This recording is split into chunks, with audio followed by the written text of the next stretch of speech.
试试九霄神雷！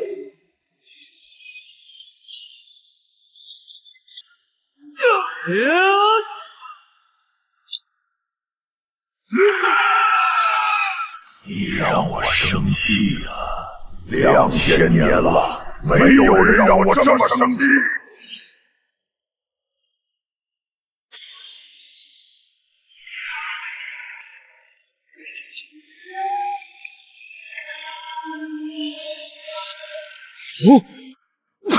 你还真把自己当东西了！去死吧！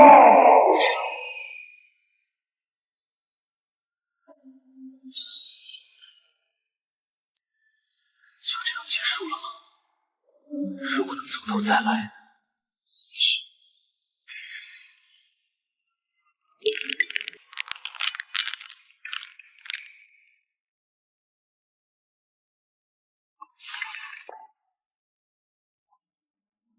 老板，这镯子真好看，什么来历？哟，您这眼力，一打眼就瞧见我这最尖的货了。您看这沁色，这叫牛毛沁，没有300年以上的土埋出不来这个效果。再看这雕工，汉八刀，简洁有力，这是西汉早期的风格。我跟您说，这是汉代中山靖王刘胜之后一位郡侯夫人佩戴的。这位夫人年轻守寡，终日郁郁寡欢，后来得了这镯子，日日把玩，不出半年，竟遇到了微服私访的年轻将军，两人一见倾情，白头偕老。您想啊，2000年的东西，沾着王气，又沾着贵气，还沾着一段良缘，价格公道，2万8，童叟不欺。2万8，能便宜点吗？我这儿不讲价，讲价伤感情。您要是不要，过2天就被人订走了。行，我要了。刷卡，等一下，等一下，这镯子不错，西汉的。哟，美女有眼力，您上眼，这沁色这雕工一眼开门。只可惜啊，这位小姐先得照了。上个月香港拍了一件类似的西汉龙凤纹玉镯，品相还没您这个好，成交价还80万。你这个2万8，有多少我要多少。赝品，你当我傻啊？留步！我说您留步！小太爷什么都会，要不要看看相算卦呀？不准不要钱！嘿，我说您哪位啊？小太爷开门做生意的，您这一句话把我2万8的买卖搅黄了，您说怎么办吧？镯子做的真好，可以说是天衣无缝。要不是真的那件上周刚从墓里出来，就在我手里搁着，我还真给您当稀罕的买了。行，小太爷我认栽，好男不跟女斗，请您哪来的回哪去吧，不送。苏峰，苏家第19代传人，外号神眼峰，现在就在这里靠造假糊口。你爹要是知道了，非得给他老人家棺材板漆开不可。嘿，我说您又是哪位啊？这买卖一个愿打一个愿挨，我碍着您了。白灵，北派摸金，白家第15代传人。白家，当年在山西跟我爷爷搭过伙的那个白家。不只是爷爷，你父亲和我父亲也搭过伙。所以呢，您这是来叙旧的。小太爷不爱喝茶，这儿也没茶台，您要喝茶出门左转。你们苏家和我白家从100年前起，身上都背着同一个诅咒，5代人了，没有一个善终。这玉是我们2家的传承，另外一块就在你手里吧。嘿，我说咱们无冤无仇的吧，你咒我死干什么呢？这玉我没见过啊，就这品相，说不定被我哪天当垃圾卖了。出去！你不认也没有用，这是事实。你要想活得长点，下趟墓该打听的都打听好了，简单。搞半天在这儿等我呢，时代变了，摸金坐牢，我可不想吃牢饭。那你就不想知道你父亲到底是怎么死的？老苏，是我找的白小姐，北派白家的，人家可是正经科班出身，刚从国外学成归来，比咱们这些野路子强多了。您别怪兄弟多嘴，您爹的事儿您不想查清楚，您苏家几代人的命您不想弄明白。再说了，我俩兄弟何必出山？您的本事跟我的手艺，随便露一手都够哥俩几年的涮羊肉了。你他妈把我卖了？哪能啊！我这是帮您。行，你自己去不就行了？上回给你消那青铜器，小爷爷我差点就进局子了。我知道你不想去，可是白小姐说了，这生意没你不谈。妈的，站着干嘛？把门窗给老子关了。好嘞。说吧，什么地方？广西柳州九马华山。广西那地方能有什么东西？那地方是什么时候开化的？九马华山，苍梧郡，你不会是打算找苍梧王吧？正是汉武帝册封的苍梧王。我去，汉武帝封的那东西多啊，青铜器、玉器、陶俑，随便出一件都够13年。哥们儿，这活硬不硬？你们知道苍梧王是谁吗？找他的墓疯了。那你知道从小到大这些不都是您教我的吗？苍梧王，汉武帝封的诸侯王，封地在岭南，这人疯得很。史书上说他受洗而亡，受的是朝廷的意，但是传说他自己刻了玉玺，甚至私用天子的规制，还说他晚年不满足于当王，想飞升成仙。嘿，牛了逼来，那还等什么？咱们赶紧搂去啊！平时就叫你多看点书，一个广西的封王给自己用天子的规制，那鬼地方哪有那么多资源让他造啊？而且就算真有这墓，跟你刚才说的有什么关系？当然有关系，解除诅咒的钥匙就藏在苍梧王私刻的玉玺里。那玩意儿要是真能找到，那得值多少钱？行了，这苍梧王的墓是不是真的存在8字没一写？你说找那玉玺？嘿，二位不送了。我们有线报，南边的老一步已经在九马华山那边踩过点，那边有东西，大概率跑不了。九马华山，当地有人见过，能让他们这么大张旗鼓的，你想想。汉墓啊，成了翻倍，不成也有辛苦费。先拿50万给你们，就当定金了。小太爷，这活接呀，人家金主都发话了，价格随您开。你也要跟着下墓？我在国外学的考古，下过的墓不会比你少。行吧，小太爷不是给你们面子，是给我爸面子。起码这一趟墓刀口不难找。这就对了嘛，干嘛跟钱过不去呢？哎，老苏，您那分金定穴的本事可不能藏着掖着呀。九马华山风水格局叫九龙饮水，藏经有云：气乘风则散，借水则止。山脊下面是石灰岩，水势成洞，天然形成的溶洞。汉代人管这叫天生地设的墓室，根本不用自己挖，借势就行。这苏峰真不愧神眼峰之名啊，仅凭一张图就能看出这些。南水，否则龙气散了，葬了也白葬。所以墓道口不在山脊正中，不在山脚，而在马槽，就是山腰凹进去那块地方。风水上叫聚气位。哎，我说姑娘，小太爷我说的这些，国外大学应该不教吧？你一眼就看出来了。分金定穴、望山看气，这是苏家祖传的手艺，打宋朝就开始传了。那是神眼峰的名号可不是白叫的。行了行了，别吹了，什么时候出发？我得收拾东西去了，不送。终于到这一天了。你说什么？没，我说终于要发财了。走，白小姐，我帮您拎包。今天这日子不对，云遮月，山间无风，湿气下沉，地气不通。按藏经的话说，这叫阴浊蔽日，不是下墓的好时机。按理说得等3天，等月亮清了，山风起了再动手。老苏，您别拽了行不行？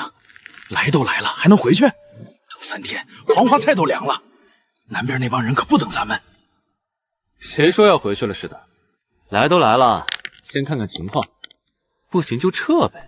咱们这也转悠半天了，这墓到底在哪儿啊？要把整个九马华山转一圈，我实在恕难从命。山脊走势从北向南，9道山脊汇聚。我查过了，看起来跟你说的一样，是典型的九龙饮水格局。龙脉结穴之处应该在主峰正下方，墓道口在那附近的可能性最大。白小姐，您那罗盘用的挺熟练，但您那是按中原汉墓的规矩算的，岭南不一样，潮湿多雨，地下水位高，您说的位置不可能。为什么？因为地下水从山上往下渗，全积在山脚了。汉代人再傻，也不会把墓槽口开在水坑里，棺材泡水，尸骨都烂没了，还葬什么葬？那你说在哪儿？您看那儿，您看那儿，那片草颜色比周围的深，但长势比周围的矮，因为下面有石头，土层薄，草扎不下去根。那不是天然的石头，是人工砌的墓道顶，而且那片缓坡的朝向正对着漓江的水口，水口在南，关左头枕北山，脚蹬南水，这才是苍鱼王要的格局。您说龙脉结穴，结的不是山脚的穴，是水口的穴，墓道口就在那片草下面。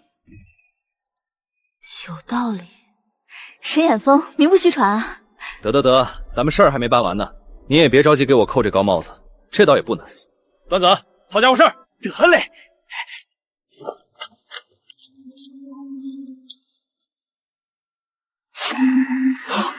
白高泥，汉墓，小太爷您神了，一铲子就打到白高泥了。还真叫咱们碰上了。白高泥连着青高泥，至少2000年了。往下挖，轻点，别弄出动静。可给老子累坏了。不过下面见着石头了，应该是灌顶，但铲子带出来的泥有点湿，不像是积水，像是渗水。这地方排水不太好。不是排水不好，是2000多雕年了，石缝里渗进来的水，不影响，能打船吗？瞧您这话说的，还有我搞不定的地方，等着吧您。你有多大的把握？把握？小太爷又不指着这个吃饭，反正不下墓我也没病没灾活着。真要出了事儿，我第一个跑。您可别指望我舍命陪君子。我们好几代的父辈都死在下面，你不怕？怕什么怕？死都死了，我还能下去找他？再说了，他当年要是听了劝，也不至于折在里面。行了，别聊了，盯着点周围。这山里可有守林人，咱们野路子不比你那正规军，真出事你一嗓子能喊半个山的人。够了，打穿了，灌顶打穿了，小心点，2000年的东西，下面不知道什么情况，有不对就说。下来吧，墓道里有积水，但不多，淹到脚脖子，没看到什么机关。哼，我说你平时是不是没偷偷练啊？这身手可是一点不减当年。哎，我可还记得啊，当年在陕西。得了，哪来那么多废话？赶紧看看里边情况。我说老苏啊，这味道真没毛病。我下过的墓也不少，最早的也就是东汉的，这味道正。还正呢吗？我说白小姐，你这情报怕是有点慢了，南边的比我们来得快。嗨，要我说这南边的手法也太不讲究了，找不到墓穴口就拿连管炸。不过看这个痕迹，他们到了才没多久，我们也不算太晚。擦，算了，来都来了，管他呢。南边的老鼠吃肉，咱们喝汤。先去希尔居看看再说。就是找不着咱们要的玉玺，也不能空着手回去啊。不管怎么样，看看再说。看这手法，他们来得着急，估计也是怕别人捷足先登。白小姐，看来这一趟知道的不仅仅是老吴啊。不管怎样，进去看看。白小姐说的对，老苏你就别琢磨了，走吧，我先开路。往哪边走？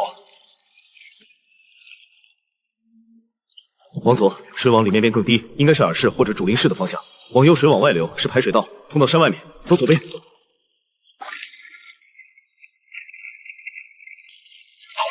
希尔室。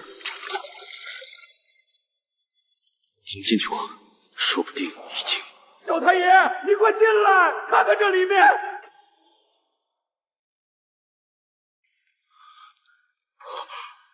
我靠，这西边的老鼠怕不是瞎了眼了？发了！哎，老苏，你看看，正经的汉代错金银啊，一件够吃3年的。南边的老鼠瞎了眼，这么多肉不要？早就跟你说了有肉吃，咱们发了。不对劲儿。什么不对劲？东西都是真的。您看这秀色，这包浆，一眼开门。南边的老鼠瞎了眼，咱们捡漏，有什么不对劲的？这是日光铭文镜，见日之光，天下大明，西汉早期的东西。这东西要是上了拍，至少这个数3万、30万起拍。30万，那这一屋子东西，这就更不对了。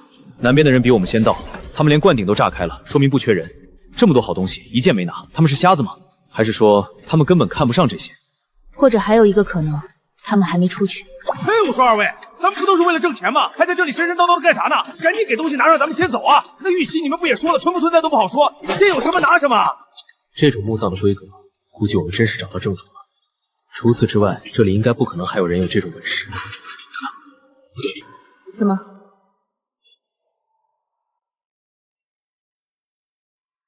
这东西不值钱，不应该在这儿。好气不值钱，管他应该不应该，赶紧来装东西啊！那面铜镜你先收着，30万呢。汉代墓葬里的陶瓮是储器，放在墓道或者墓室外面装粮食酒水的。耳室是放陪葬品的地方，不应该出现陶瓮。这东西出现在不该出现的地方，用的封泥也是封棺用的手法，不是封瓮的。这瓮是有人后来搬进来的。这土是湿的，不是祸害水渗上来的湿，是血浸过的湿。这里面是血。我靠！你俩可别吓唬我，这里面的家伙估计都埋了2000年了吧？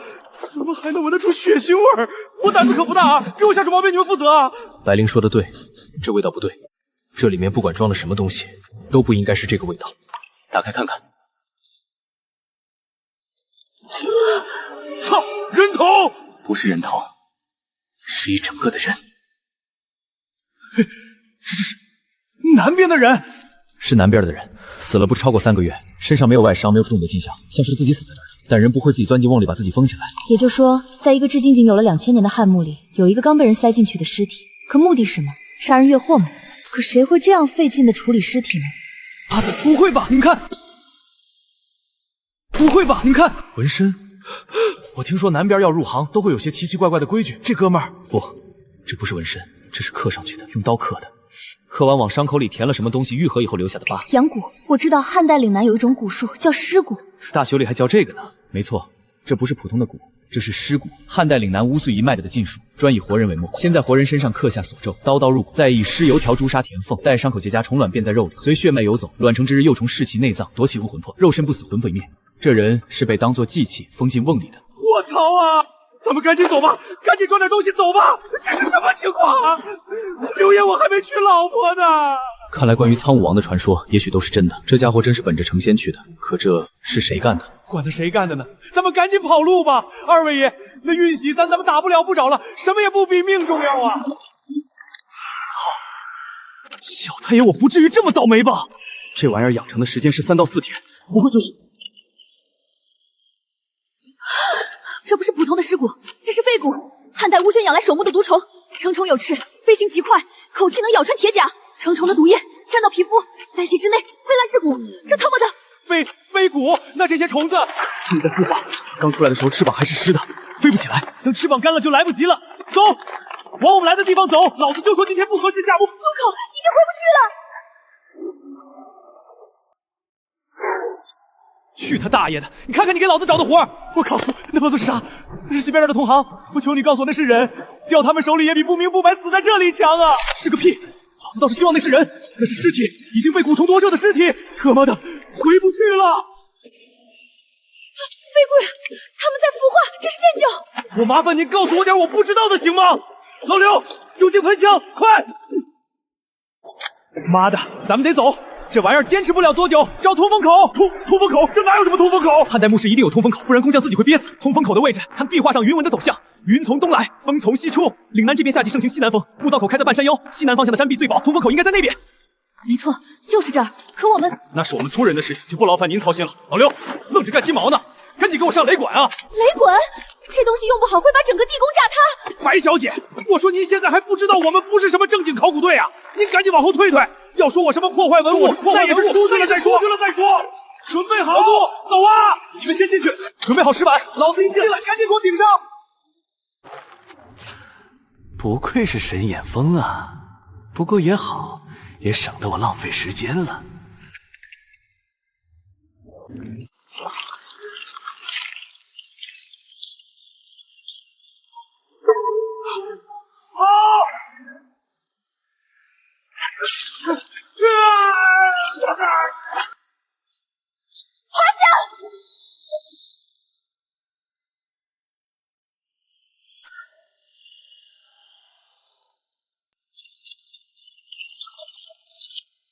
这边，往这边跑！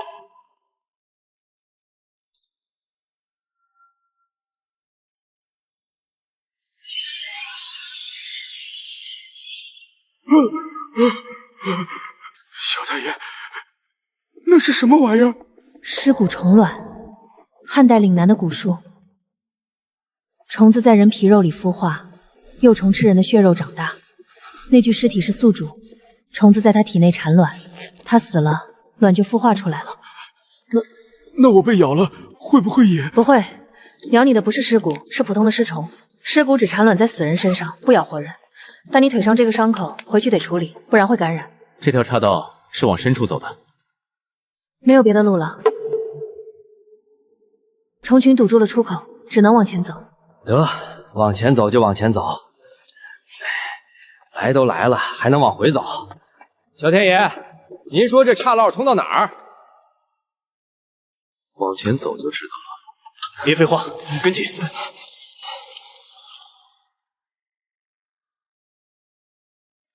小太爷，您慢点，我跟不上。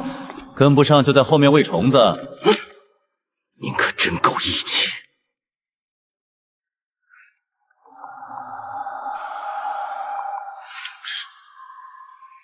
前面有东西。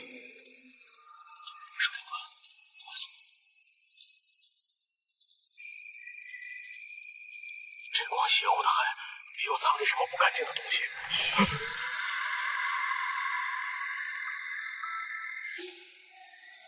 这下彻底黑透了，这鬼地方到底是哪儿啊？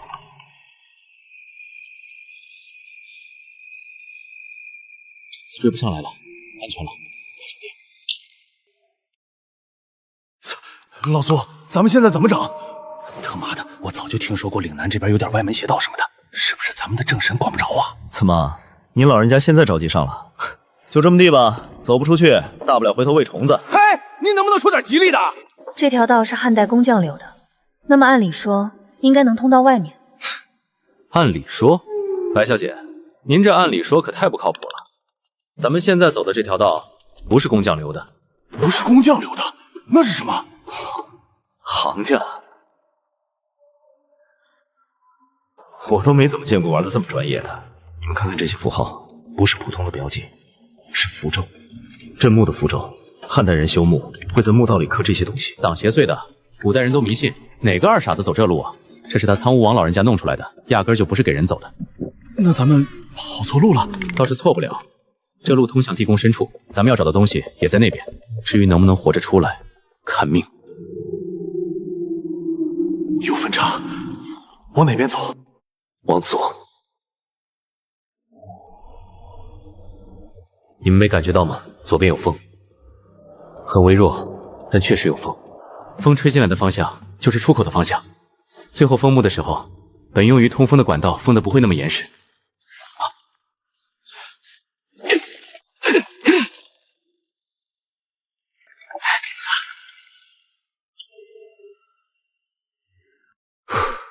下了墓就听我的准没错。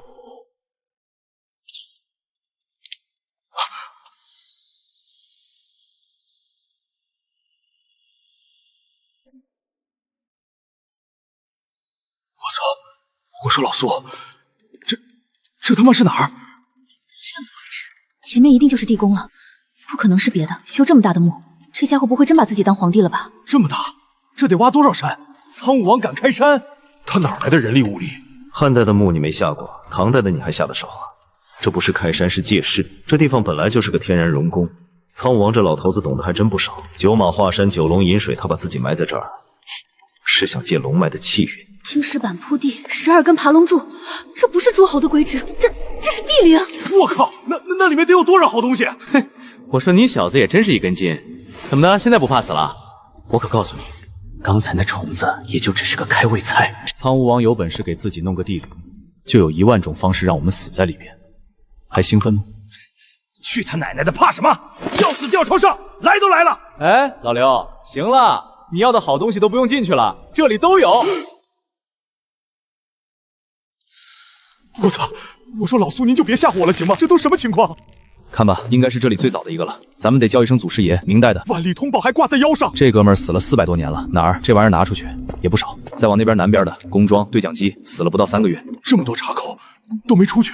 少说10几句，明清、民国、现代全齐了。白小姐，你的情报里有没有说过这是只进不出的？这伤不是虫子啃的，断口整齐，是利器。下手的人是个左撇子，还是个熟人，背后捅刀子得靠得足够近。这具的腿骨碎了，粉碎性骨折，是被重物砸的，砸完之后又补了一下。你看这儿，骨茬上还有第2道裂痕，补刀怕他没死透。这是南边的手法，下手狠，不留活口。南边的，你看清楚了？你看这儿，骨头上有一道划痕，很细，是铁丝勒的。南边有些支锅的喜欢用铁丝套人脖子，把人勒晕了再砸。北边的不这么干。白小姐眼毒，那这具呢？钝器，锤子或者洛阳铲的铲头，不是南边的手法。南边的不砸头，这是北边的，但又不是咱们这一脉的。北派摸金陈家的牌子，南派瘸子吴家的摸金符，还有谢灵律师的甲片，这些前辈的遗物，我一路捡过来的。明清、民国、现代，每一茬都有。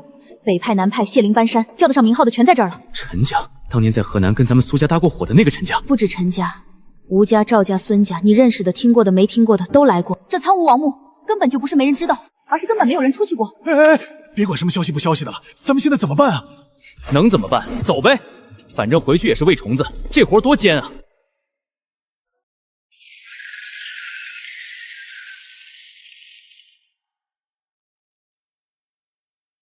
我去啊，老苏，这珠子扣几颗下来也值不少钱吧？扣吧，扣。这别说我吓唬你，这珠子是镇墓的，后边藏着不知道什么东西呢。扣吧，小爷我倒是也想看看。嘿，瞧您说的，这门不对。没错，五爪龙，天子规制，苍梧王一个诸侯王，敢在自己的墓门上刻五爪龙，这可是从来都没有记载过的东西。我说我的姑奶奶啊，这种僭越的事情，您还打算人家大张旗鼓再放2挂鞭炮啊？你看这龙纹的刀法一气呵成，可不是什么一般人办到的。那里面得有多少好东西？是，好东西多，陷阱也多。放心吧，我也不怕得罪你。前面的虫子、尸体、机关都是开胃菜，这门后面才是正餐。老苏，您能不能别说的这么瘆人？而且，汉代墓穴的石门封起来就没有打算再打开，门后面一定有自来石顶得死死的。但这道门后面是空的，没有自来石，没有封门砖，什么都没有，就好像等着人来。嘿，你可拉倒吧！这墓修了2000年，等人来，等谁？事已至此，走吧。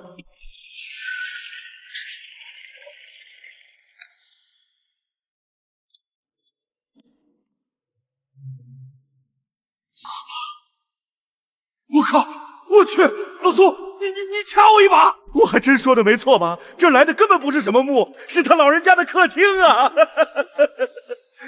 金的，这是金的！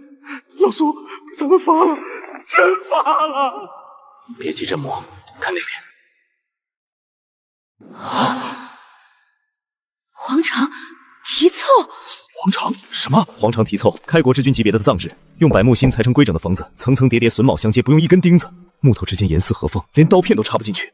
这是汉代最高等级的藏制。不对，这不是一般的木，这是金丝楠木。这些本来应该全部都是属于朝廷的贡木，这个苍梧王全部据为己有，这不可能，这根本不可能。即便是他苍梧王有这个胆子，哪里有这么多东西给他贪？看到现在，我倒是觉得那玉玺估计就是真的，都做到这个份上了，还有什么事情这家伙干不出来啊？那墙后面是什么？按理说不会是其他的东西了，主墓室。老苏，这墙怎么过去？这东西从出现开始就没打算让你过去，要么你就强行把这价值连城的金丝楠木凿开，要么你就……你仔细看看，这个是石灰，旁边有条缝。哦，这石灰是新的，不是2000年前的东西，这是几十年前刚刚放进去的。不可能！我倒是知道不可能，但是我在书上看过，这一块黄脏题凑不是简单的木头墙壁，而是一个完整的机关。没想到啊，咱们要是就这么出去了，老刘你也别费心思带什么东西提心吊胆的卖了，你就是把这开发成景点，收门票都够你吃的了。这木头好像在动。没动，是你头晕了，快走，别停！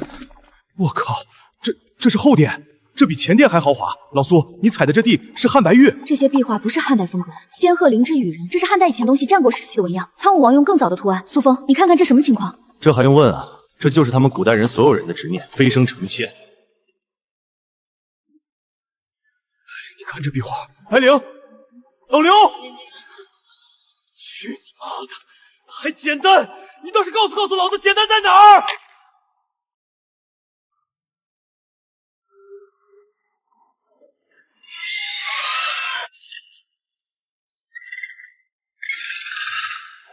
鹤仙人，雕虫小技。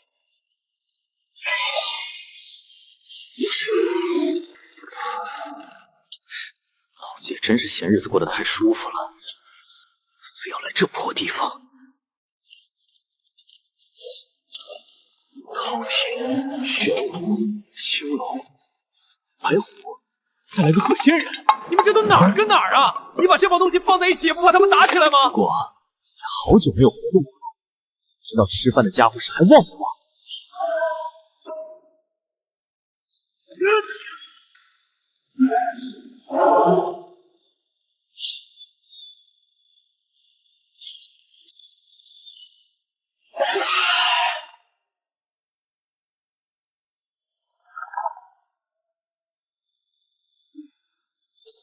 行了，不跟你们这些家伙废话。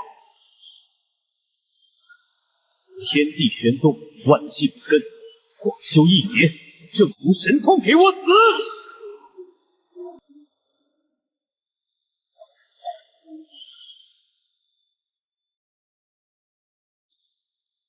去你妈的！你死多久还跟老子装神弄鬼？老子修身养性这好几年全给你毁了！三界内外，唯道独尊，体有金光，复应无身。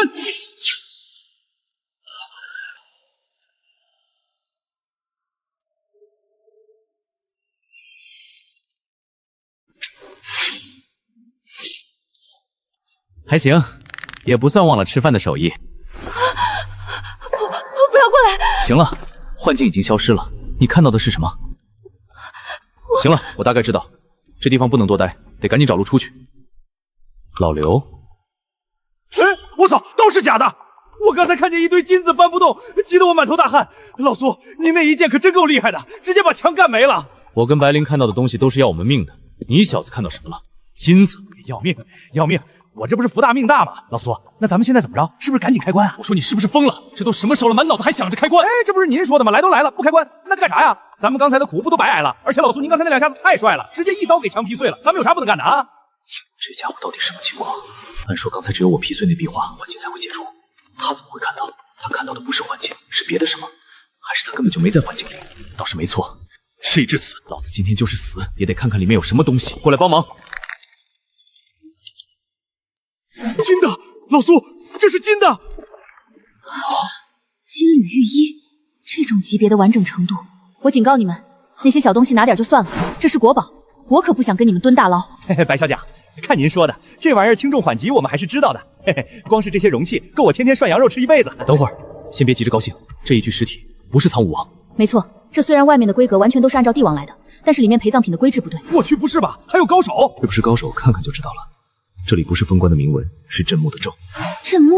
没错，苍梧王给自己修了这么大的地宫，用了金丝楠木的贡木，铺了汉白玉的地面，嵌了夜明珠的穹顶，连后殿的墙上都刻满了升仙图。他这么讲究的人，会在自己的棺材里刻镇墓咒。我明白了，我明白了。这里实际上是他这个墓穴的守护者，他的野心远比我们想的要大，他需要的是成仙永生，而不是简单的称王。是这意思，不过这我倒是更好奇了，他连自己的手下都用金缕玉衣，那他自己会用什么？白大小姐，这个部分我就确实不明白了，我是粗人，这鸟传我实在是看不进去，你给翻译翻译，都写了什么？看不全，我只能拼出一段。嗨，这世界上就没人能看全，您可就别卖关子了，有多少算多少。苍梧王贵，镇南疆，魂不归天，阴阳二气已定，现命格互补之人，助苍梧成仙。这里缺了几个字看不清。九重门开，玉玺归位，魂魄永存，血祭生死。阴阳二气命格互补，破九重门取玉玺，魂魄归位。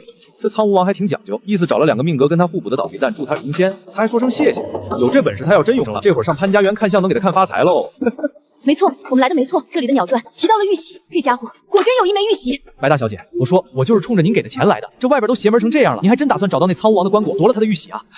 我说你俩叽里咕噜的说什么呢？什么意思啊？真有玉玺？那咱们还说啥了？赶紧过去啊！要死吊朝上，对不对？那要你们这么说，这哥们谁啊？我说你能不能动动脑子？都说到这份上了，还没想明白啊？都说了是人家这地方的守护者，那指定就是他手底下的将军呗。你自己看看这剑，杀气这么重，哪是人家皇帝用的东西？管他是谁呢，这剑指定值钱啊！肥肉咱们要，汤也得喝，先装着。别动！我什么都没干，我就碰了一下，他自己震的。哎呦我操了，这就是你说的好活啊！进来送死都不知道。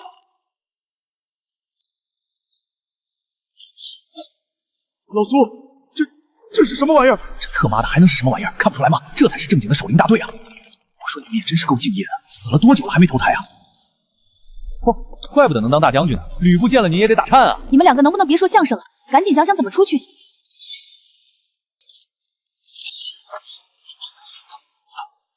漂亮啊，白大小姐，看不出来您还会这个。老苏，黑驴蹄子我带了。你那玩意儿是对付僵尸的，你看看这儿，肉都没了，是僵尸吗？骨头架子不吃黑驴蹄子，你赶紧给你那工兵铲掏出来，那好歹也有用。那怎么办？兵来将挡，水来土屯，小太爷的剑还没生锈。我对付这傻大个，你们管好自己就行。又不是老子关的你，你这么大怨气干嘛？行，今天小太爷就送你上路。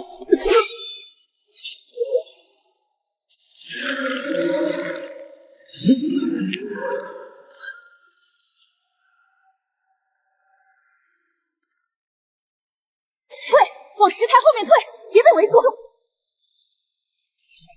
这他妈也太多了，咱们打不过啊！打不过也得打。你刚才碰剑的时候怎么不想想打不打得过？我哪知道碰一下能碰出这么多事儿。白大小姐，你那个伞能撑多久？这你放心，能撑到你神眼峰告诉我们怎么走。好嘞，那你可得撑住了。我去干那傻大个，你们撑住了。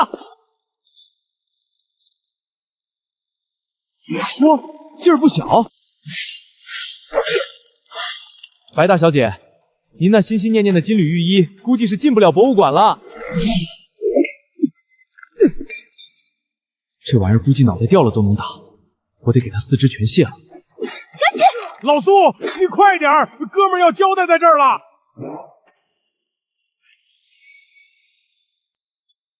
天地玄宗，万气本根。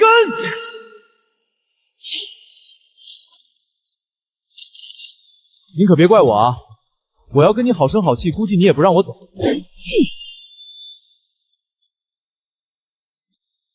妈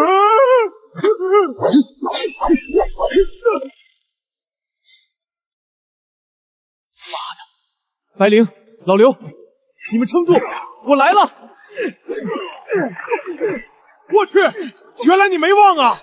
那赶紧的，老苏，再变个戏法，你那些符呢？烧几张啊，给他们全弄死了！你特么的以为我不想？那玩意儿对鬼有用，真要是鬼，小太爷早收了他了。可这玩意儿是纯被诅咒的骨头架子，想让他停下，得破除诅咒，估计就是苍梧王和他那破玉玺。那不行，咱们就用炸药吧。在这里用炸药，也真有你的。苏风，拉扇门在移动，不是随机的，是有规律的，他们在转圈。姑奶奶，这是活八卦，这玩意儿比死八卦复杂10000倍。我先帮你们给这骨头架子都剁了再说。嘿，我操，你还真是没完了！好，不对，老刘，你看，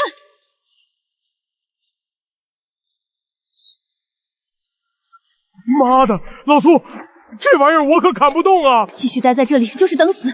我们走哪里？天门地户，人门鬼路，生门居岗。东北齐位，日出东方，暮入西郊，八卦相错，阴阳互交，修生伤度，景死经开，坎为修，艮为生，震为伤，西为度，离为景，坤为死，兑为经，乾为开，此一时彼一时，方位随时辰转。日入酉，天转西，生门从艮谦之兑。不对，这个木的朝向是坐北朝南，生门不应该在兑，应该在巽为风，风主生，生门移位了。现在在那儿。老苏，你这准不准啊？现在准，你再接着问，可就不一定了。那边走。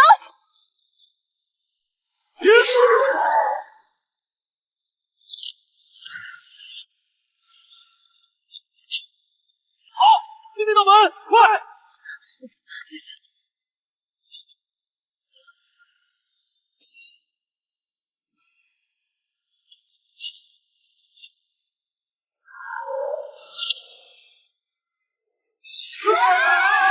老苏，这他妈是滑梯吗？到底了没有？我哪知道，收着点下巴，别磕着。老刘，白灵，老苏，这水真他妈凉！别废话，踩水，游到那边去，老子教你的还没忘吧？水流得很慢，应该是湖，不是暗河。我去，我现在后悔还来得及吗？这是哪儿啊？我靠，这下面是空的，整个山都是空的。至少有活水，代表有路。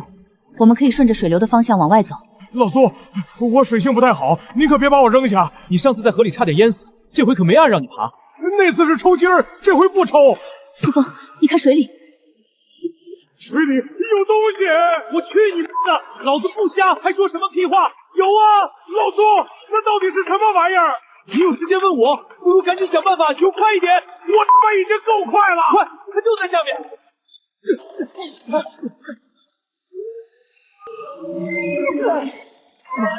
快一点！他没追上来吧？走了，吓死我了！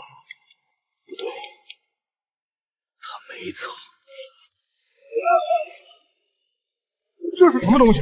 这不是暗河里该有的东西，或者说这不是现在该有的东西。它在生物学的记录里已经灭绝了，至少灭绝了3000万年。这是始新世时期的巨型两栖动物，叫古蛙鸢。化石只在内蒙古发现过一具不完整的骨架，活体从来没有人见过。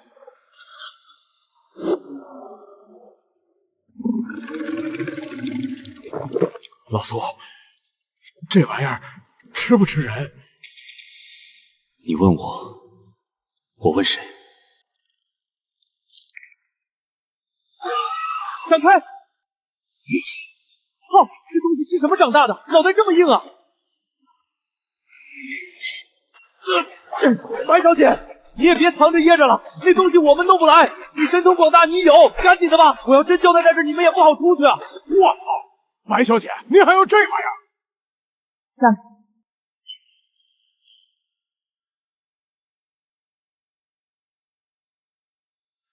白小姐，您这科普可太吓人了！3000万年前的东西能顶5发点50。你怎么知道我有这个？我还真不知道，但是我看您那虎口的茧子不是拿洛阳铲磨出来的。我在部队待过，这个不会看错。您又是从国外回来的，非洲、中东这些地方跑得多，指不定就带着呢。沙漠之鹰，同款，子弹不多，省着点用。得嘞，老苏，借我看看，借我看看。我长这么大，最多玩过土枪，哪见过这个？你他妈能不能分分场合？刚才要不是你，咱们也到不了这里。还想给我们整什么幺蛾子？嘿嘿，看一眼，就看一眼。这手感，这质量，真他妈带劲儿！沙漠之鹰啊，我以前只在杂志上见过。老苏，这保险怎么开？你给我别乱动！我关了保险，你他妈还给打开？你是不是嫌命长？我就是想试试手感，谁知道？不对，你们看水里。老苏，这不是一只，这是一整个！去你妈的！现在知道怕了？你那一枪把人全家都喊起来了。走，别回头。老苏，他们追上来了！别回头，跑！前面有没有路？有，前面有个石壁洞口。进洞再说。老刘，雷管还有没有？有，还有2根上次剩下的，给我，快！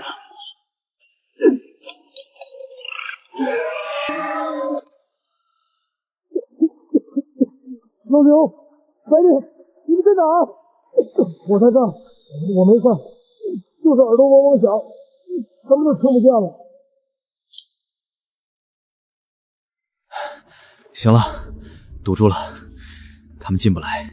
老苏，你刚才那一下差点把我也炸了。你他妈还好意思说？哼，不是你那一枪，咱们用得着跑？雷管都省了。洞口能撑多久？不知道，外面那只大的再撞几下，搞不好就塌了。不过塌了更好，塌了他就进不来了。咱们得找别的路出去。老苏，这里面不会还有别的东西吧？老子怎么知道？再走下去，东南西北都闹不清了。你小子真是个灾星，活着出去，我再也不给你下墓了。苏峰、白灵，真没想到啊，本事这么大。不过正好，既然都走到这里了，那就让你们死个明白。得嘞，只要咱们能活着出去，怎么都成。嘿嘿。那是什么玩意儿？不是火，是光。水底下有东西。走，过去看看。反正没别的路了。这苍武王到底还打算给我们多少惊喜？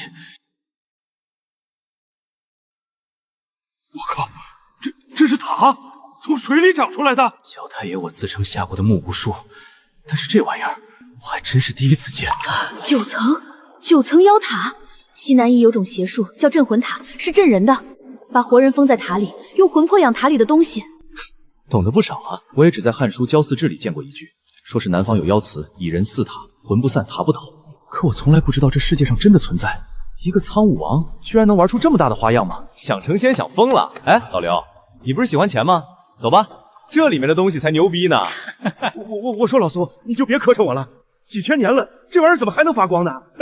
总不是苍武王把爱迪生的活干了，还能发电吧？这是灵，骨头里的灵，尸体腐烂释放的灵被塔身吸收，再慢慢放出来。湖底下不知道有多少尸体，够这塔量几千年。这不是建造，是炼制。这与其说是塔，不如说是一个法器。我就说还是要相信科学嘛！你看看这样子，塔里的东西肯定也还在，还飞升，扯淡！塔里的东西？什么东西？要不我说这苍武王绝对讲究人，你们看水上。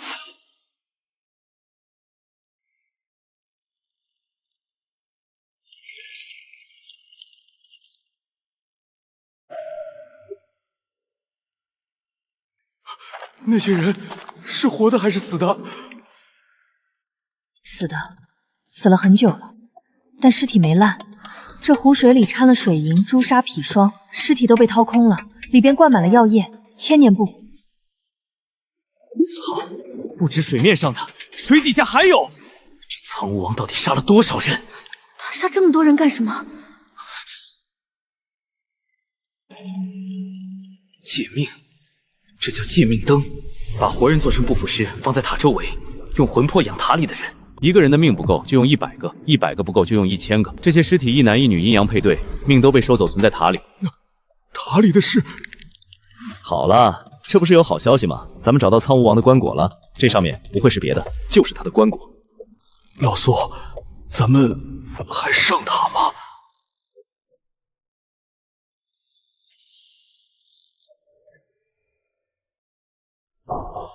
我先说啊，这浑水小戴爷不趟，走，找别的路出去。老苏，玉玺，那是苍梧王的命根子，谁碰谁死。你没看见那些尸体，几百条命都填进去了。咱们3个够他塞牙缝的。白小姐，你要去就自个儿去吧，我实在是不奉陪了。那钱我出去了就退给您，走了。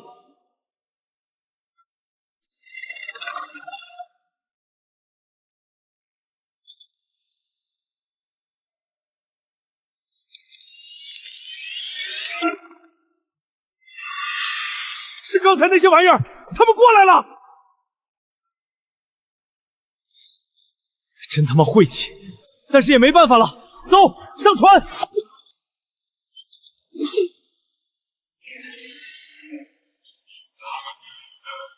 他们怎么不追了？不是不追，是不敢。怕着他。那些古蛙鱼在这湖里活了不知道多少年，他们知道塔里有更可怕的东西。我怀疑这东西会不会是苍梧王养的看家宠物？不拿到那玉玺，这事儿别完了。咱不是说刚才是不想趟浑水，现在浑水自己找上门了，咱们不上去，下面的东西也不会让咱们走。船是他们推过来的，塔是他们让咱们上的。行，小太爷，我今天还真就跟你过不去了。拿不到这破玉器，老子今天还就不走了。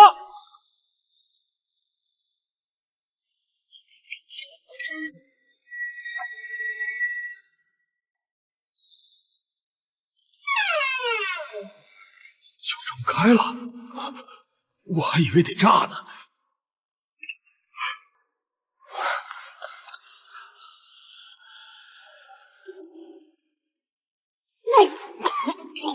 真他妈恶心！我靠，这大哥也真是疯了，他是打算干嘛呀？屠宰场，人肉屠宰场。苍武王把活人当牲口杀，杀完挂在钩子上晾着，等晾干了再用药水泡，做成不腐的尸体放到湖里去。这里的尸体甚至死亡的时间都不一样，前后竟然会相差几百年。你的意思是，这个屠宰场可不是弄动货的啊，这里可是正经的生鲜啊！妈的，老苏，你能不能不要这么恶心？是啥意思啊？你自己看不就行了？这些人怎么长成这样？如果我没有猜错的话，他们是被圈养在这里的。古代有一种刑罚叫永囚，不杀你，不剐你，把你关在暗无天日的地方，永远不让你死。等你指甲头发长到把自己缠住，你连站都站不起来。这些人不是被杀死的，是活活困死的。这样的死法只会剥夺灵魂，死亡之后，身体依旧会继续生长。没错，这甚至都不能说是屠宰场，因为甚至都没有屠宰的过程，这是一个养殖场。他们永囚尸体之后，继续让他们提供养料。养料？《黄帝内经》里有一段：五脏藏精，精化气，气生神。汉代方士认为，人的内脏里藏着精气，是魂魄的养料。苍武王要的不是命，是精气，他设计了这个地牢。这里面的尸体都是他精心挑选过的，他们死去之后，依旧在不断的生长，而被人一次一次的剥心取肝。可是咱们得相信科学啊！它们生长所需要的能量不会是凭空产生的，也就是说，一直都有人或者说是什么东西在这里帮忙喂养以及杀人。几百年？你的意思是，有人一直在操作这个屠宰场，从汉柴到现在？有人在记录，每杀一人划一道。可奇怪的是，所有的痕迹都是用青铜器划的，从2000年前到50年前。你们说青铜划的，不能是这个干的吧？不可能，这是石头雕的，动不了。就算是机关，就按照当时那水平，也只能做一个固定的动作，砸下去，抬起来。他没法记录谁死了，也没法划刻痕，刻痕有几百道，时间跨度2000年，不是一块石头能干的。没有轴承，没有齿轮，没有磨损的痕迹，这就是一块整石头。我靠！不行，咱们算了吧，这可真不是人待的地方啊！白小姐，我说那定金啊，我也不要了，毕竟我觉得还是命要紧啊。回去？回哪儿去？你认识路，而且我告诉你，你大概是回不去。怎么回事？刚才不是开着吗？恭喜你，现在大家都出不去了。从我们进来开始，这座塔可就没打算让我们出去。这是封门咒，那咱们不是困死在这儿了？困不死，门不让走，那就往上走。诅咒的源头在塔顶，破了诅咒，门自然就开了。走吧，不是要那玉玺吗？今天拿不到是个死，不如拼一把。那舞，天子祭祀的音乐。错不了，794种，这是倒计时。音乐奏完之前，咱们得离开这一层。不然呢？不然呢？不然你也被挂上去给人当肥猪养着呗。走啊！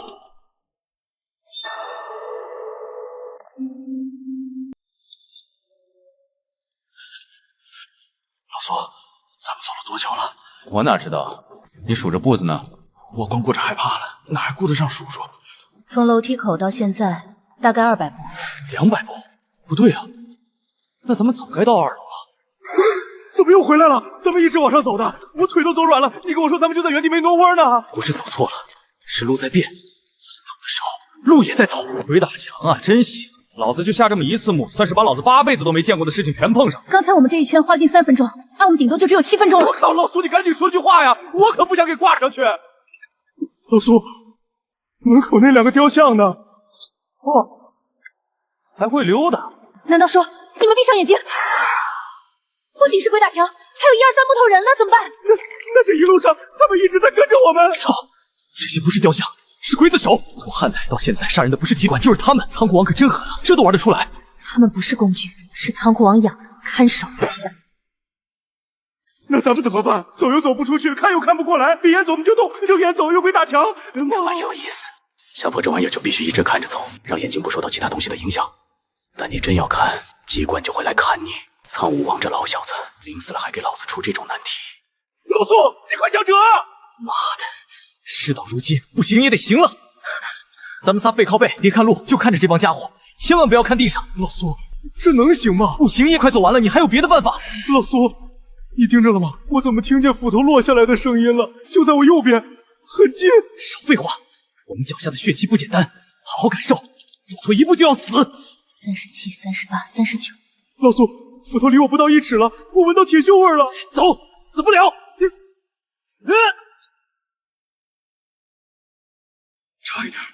差一点就砸到我脑袋了。音乐停了，刚好做完。老苏，咱们能不能歇一会儿？我真不行。歇？你要歇就在这歇，我可不陪你。别，等等我！这画的是啥？杀猪呢？汉代那伙人下了咒法的。苍梧王这边是觉得杀那伙人的心脏里藏着魂魄，把活人的心脏取出来献给神仙，就能换来长生。那苍梧王也信这个？成仙还得杀人？苍扑王杀这么多人，不是为了求神仙，是为了给自己攒功德。他觉得杀的人越多，离成仙就越近。每杀到足够多的时候，天门的门槛就低了，他就能走进去了。那他杀了多少个？壁画上有9个祭台，对应9层塔。算了，知道多了你做噩梦。得嘞，反正我现在已经做噩梦了。这破门比第1层的还结实。门上有凹槽，形状像手印。这是汉代就有这种东西，叫掌魔锁，只有特定的人才能打开。那咱们怎么办？总不能把手剁了按上去吧？哟，还得是文化人啊！你要是不来这2手，我又上猎碗了。我爷爷教的，走进去看看。这么大一池子水银，苍梧王从哪儿弄的？丹砂烧出来就是水银，苍梧王手里有矿，用得起。这一池子水银至少几10吨。水银池，秦始皇陵里也有，以水银为百川江河大海千古一帝的配置，牛逼啊！这些也是苍梧王杀的，怎么死了2000年了还没烂？你看他们的烂是水银防腐，水银能是标准的献祭币姿势。他们在死之前被人喂了水银，然后放在池子里，等着水银渗进皮肤，把肉变成蜡，这叫蜡尸。汉代方士用这法子保存尸体，每一具尸体对应一个名字。苍梧王杀了他们，取了他们的魂魄封在心脏，等自己需要的时候，再从这些魂魄里抽取力量。借了能还吗？2000年了，该还了吧？你还指望他还？连利息都没见着。他们以为起自己是被献给神仙的，是光荣的。他们到死都不知道自己只是苍梧王的电池。电池？什么电池？苍梧王用他们的魂魄养自己的魂魄，每杀一个人，他就能突破就强1分。这池子我没法过，得绕过。对面有门，但怎么过去？这池子这么大，绕过去得走多久？左边有路，石壁上有凹进去的地方，刚好够一个人走。贴着墙走，别往池子里看。有手！别慌，是浮上来的。水银密度大，尸体会浮，有的被水波推到岸边了。往前走，别看。这是封魂符，鼎里面装的是什么东西？打开看看不就知道了。这是个孩子，他的养料从小到大什么都有。走吧，这地方不能待了，再看下去，小太爷也要做噩梦了。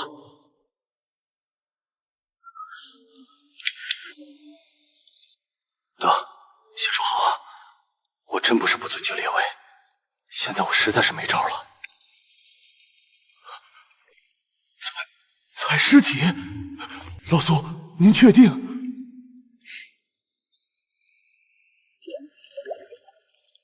别往下看，看尸态，你一看下面就腿软，腿软就掉下去，掉下去就变成他们的一员，到时候你也在这躺着，等下一波人来踩你。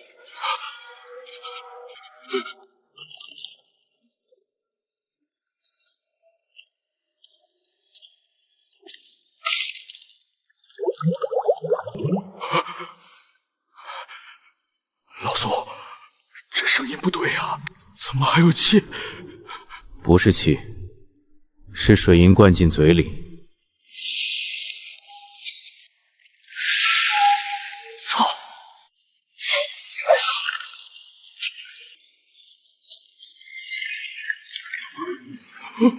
老苏，他们睁眼了！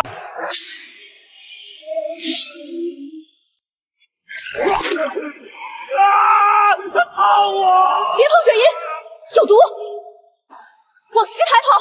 他在腐蚀你的衣服。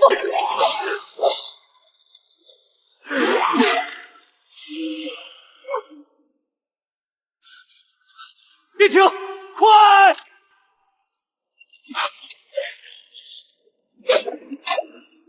我的装备！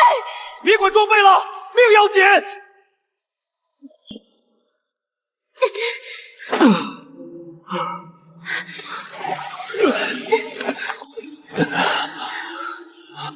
怎么练的？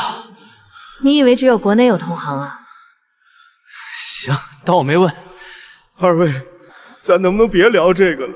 先想想怎么出去，行吗？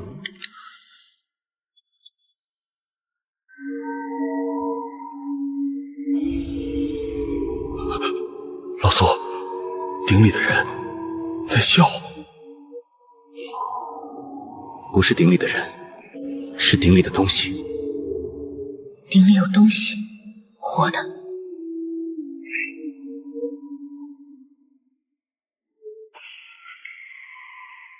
看我干嘛？这玩意儿不会有毒吧？蛊虫，苍梧王养的，用来控制尸体。鼎里的黑色液体是虫卵的培养基，这条虫是成虫出来的，刚从鼎里爬出来。还有，别踩，踩爆了汁水溅到皮肤上，虫卵会从毛孔里钻进去。还有吗？没了。但鼎下面的东西比虫更麻烦。这是这一层的阵眼，妈的，管不了那么多了。拔出来，拔出来，咱们还有活路！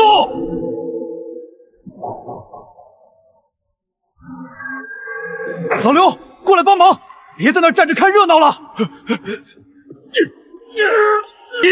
2、3，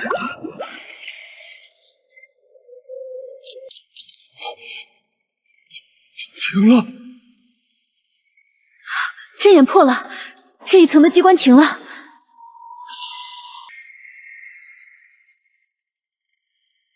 走，往上，别停。这地方待久了，小太爷也要变成蜡尸。老苏，你拿那铜牌干嘛？留着当纪念品。万一出不去，好歹带点东西回去，不亏。您可真想得开。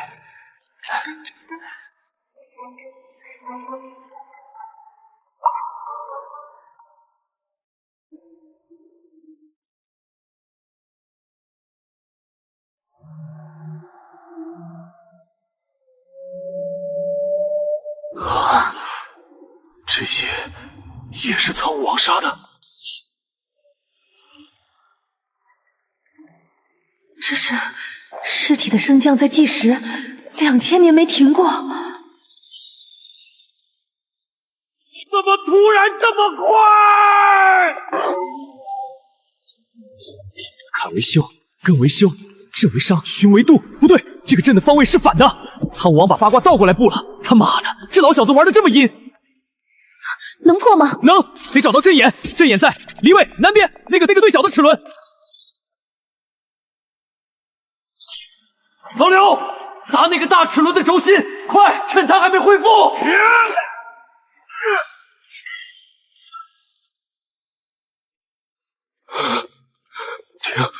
停了，终于停了。停了，但还在走。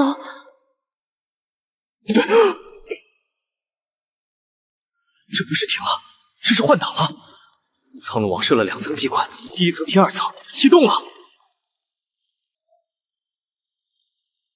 地面在下沉，怎么又掉下去了？第2轮倒计时，地面每下沉1寸，齿轮就转1圈。沉到底的时候，就是机关全开的时候。到那时候，谁都出不去。1寸、2寸、3寸，下沉的速度在加快。还有多少时间？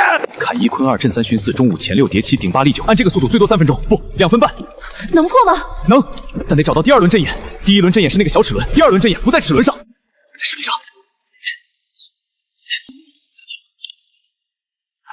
老刘，过来帮忙！这哥们钻的都是太紧了，死都不松手。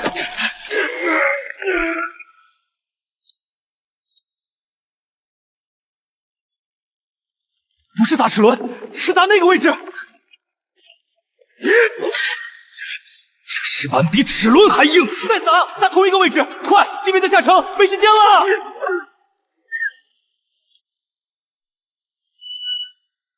白灵，打那个轴心。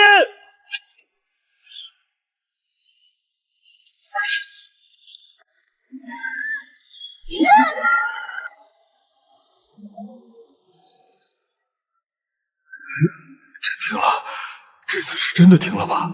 停了，这次是真的停了。走，该上去了。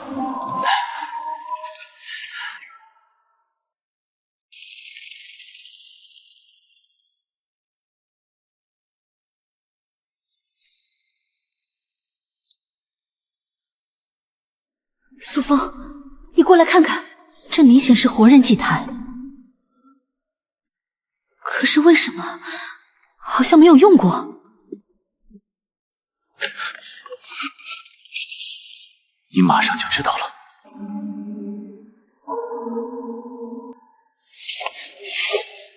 吉阳的命格是我，基因的命格是白灵。嫂子早就觉得是你了，从第一层开始你就不对劲。别人中了幻境你没事，别人被虫子追你跑得比谁都快。你再等我们走到这一步，你他妈的到底是谁？我是谁？还用我说吗？我处心积虑把属于我的祭品引到这里，我就是你们要找苍梧王。从来就没有什么老牛不断，这是选中的名字，也是我在这2000年里用过无数个名字中的一个。每一代人都是我设计好的，从白灵的爷爷到他父亲到他。你们是苏家和白家最纯的血脉，基因极阳，完美。你们应该觉得荣幸年来，没有一个人有资格躺在这2个祭台上，只有今天，你们将会见证真正的悲伤。所以老刘这个人从来就不存在。你们说的老刘，200年前他是个木贼，被我占了身体，都是我做的伪装。你以为你认识的那个刘老二，从头到尾都是我？我爹呢？我爹也是你害的！你爹的血不够纯，他的魂魄承受不住我的力量。我等了200年，在苏风，你是苏家血脉最纯的一个。白灵们是2000年来唯一一对合格的祭品。来吧，来吧，让我看看你们的本事。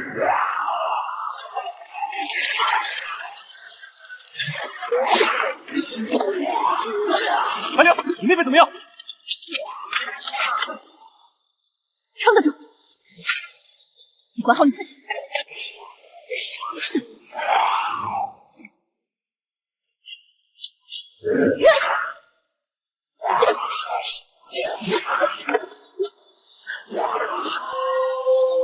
挣扎吧，你们挣扎的越激烈，血脉的力量就越纯，对我来说就越完美。往我这边靠，别被拉进祭台。这样下去不是办法，尸群太多了，还有那股拉力在耗我们的力气。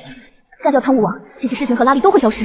好，我开路，你跟着我，我去干死他！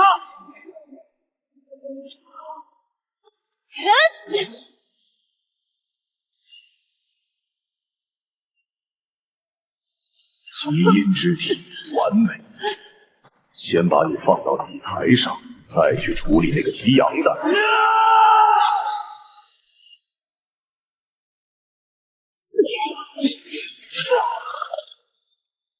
你们连我的手下都打不过，还想跟我斗？你们的祖辈也是这样，不自量力。你是白家最后一个人了，杀了你，白家的血脉就断了。可怜啊，在我的肉身还在的时候，我跟你们祖宗还是朋友呢。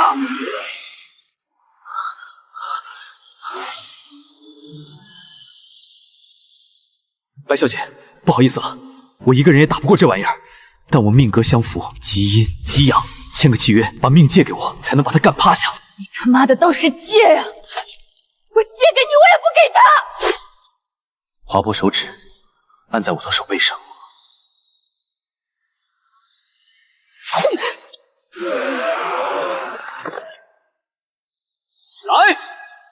2回合。好，你们现在达成契约，正好，也不用我亲自动手了。别叫了，先弄死你！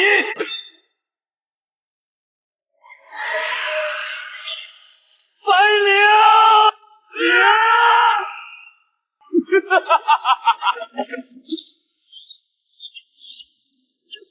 好啊，你不就喜欢纯阳命格吗？小神雷！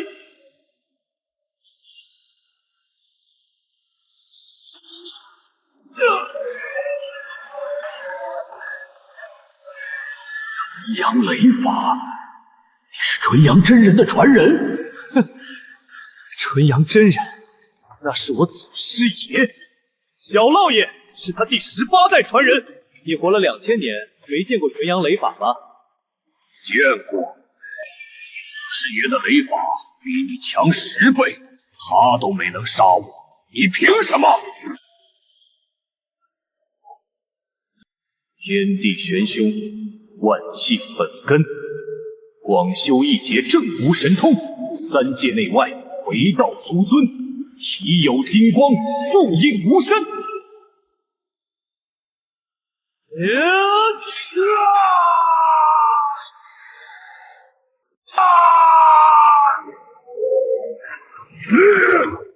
你的符咒对我没用，你还有什么？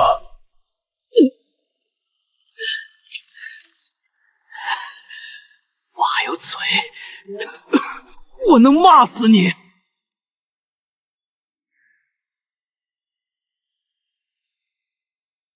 雷霆万钧，听吾号令，以己如律令！你怎么会？这不是纯阳雷法，这是五雷正法！你从哪里学的？我爹的笔记里学的。他当年没用出来，就死了，我爹就替他用了。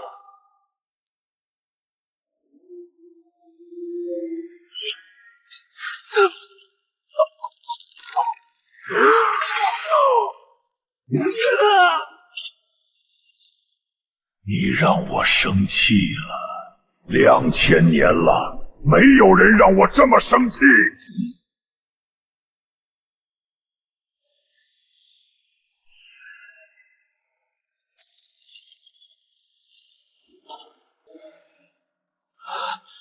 龙，你还真把自己当东西了！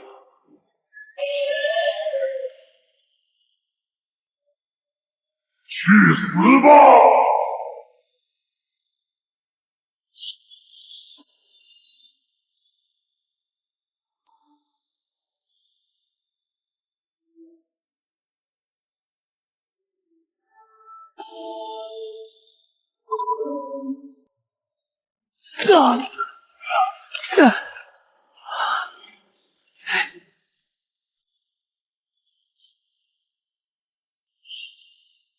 你跑不掉的，等你阳气耗尽，你就是我的。跑？小道爷什么时候跑过？我是要找地方跟你好好打。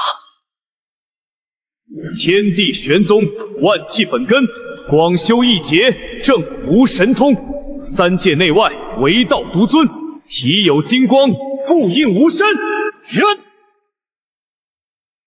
没用的，哼！你打不过我。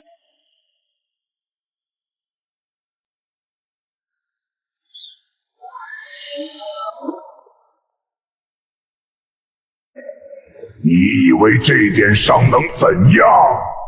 我的身体是他给的。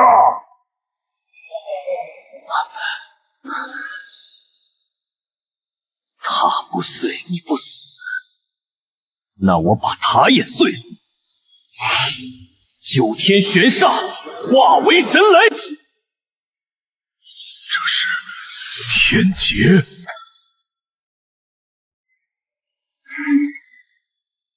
你疯了！你会把自己也劈死的！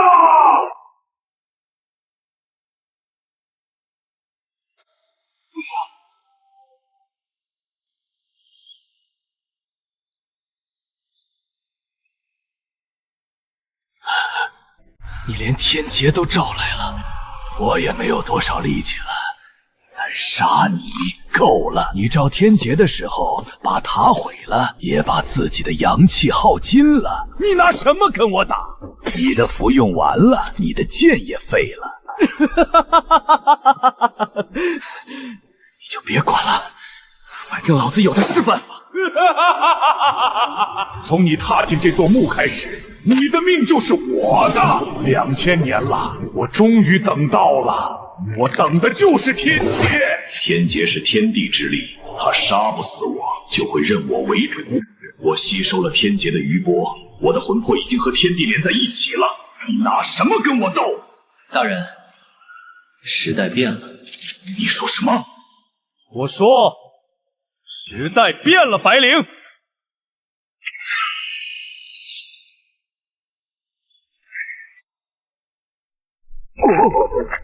不可能！可能，他应该已经死了。我没那么容易死。再怕了，完了！该歇歇了。今天就替天行道。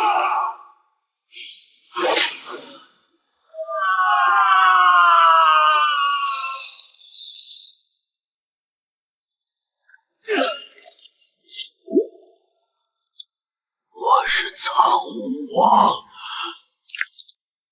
我是天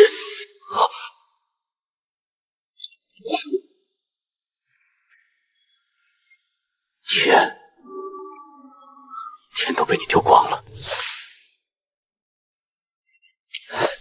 白灵，你还能走吗？能，你呢？断了，你背我。我背不动你，你自己走。行，走吧，这地方要塌了。好，你游泳行吗？还行。还行是行还是不行？死不了。那就行。